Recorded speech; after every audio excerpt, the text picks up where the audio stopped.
Hello and welcome. Today we are going to tackle a big one. We're talking about neediness. And what if I told you that this feeling, this thing we're all taught to hide and be ashamed of, is actually a secret source of incredible feminine power? Let's totally reframe how we think about what it means to need. Just think about that word for a second. Needy. How does it land for you? For most of us, it kind of makes you cringe, right? It feels negative, like a weakness, or like you're just too much for people. But what if that's not the whole story? Not even close.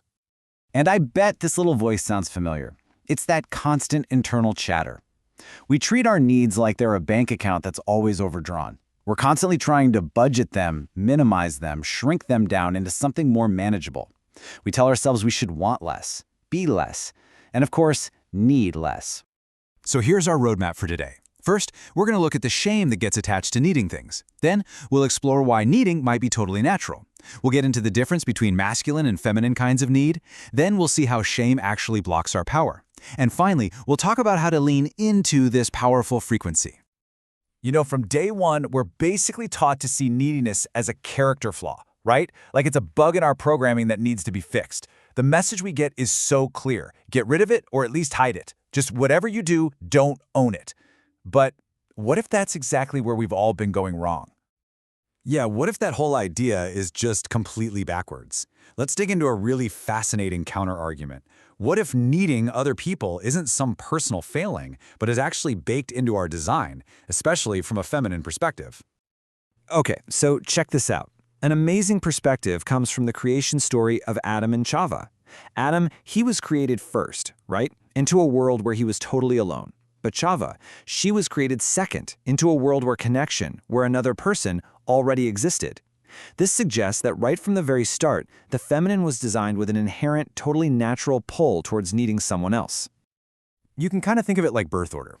You know how the oldest child is often fiercely independent? They had to be. They were there first. But the youngest child? They often grow up having their needs anticipated, met before they even have to ask for anything. Our environment totally shapes our relationship with needing things. There's this incredible story about a little boy who didn't talk until he was 2 years old. And why? Well, because his family did absolutely everything for him. He literally had no need to use his words because every single one of his needs was met before he could even think to ask. That need to speak just wasn't activated in him. All right, now we're getting to the absolute heart of this whole idea. The theory is that there are two totally different ways to experience need, two energetic frequencies, a masculine one and a feminine one. So, the masculine frequency of need, it's all about the result. It's direct. It's transactional. It's, I need the house to be clean. The energy is focused, it's budgeted, and it's all directed at getting the task done and checking it off the list. Golorian. Now, the feminine frequency, this is totally different. It is not about the final product. It's about the feeling, the energy of needing itself. It's about leaning into that frequency, which is described as a direct access point to our spiritual source. It's not a budget. It's an abundant, open energy field. And when you put them side by side like this, the difference is just crystal clear.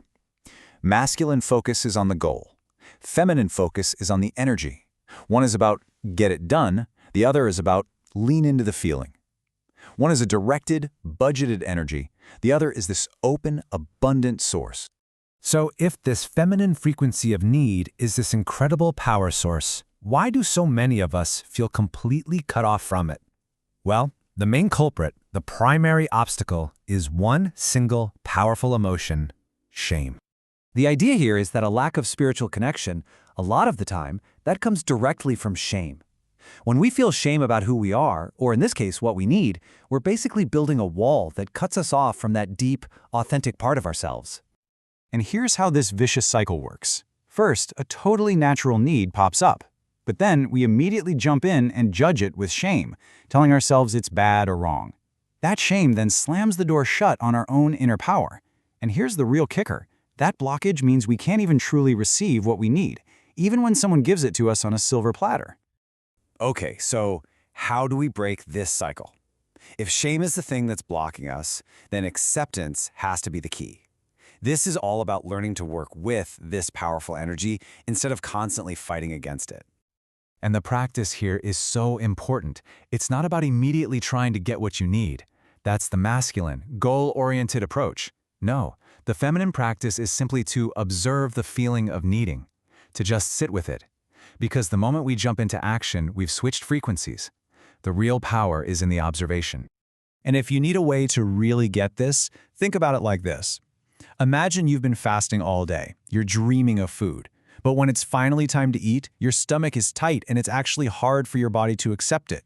That's because when we are in a state of restriction and deficiency, our ability to receive is literally diminished.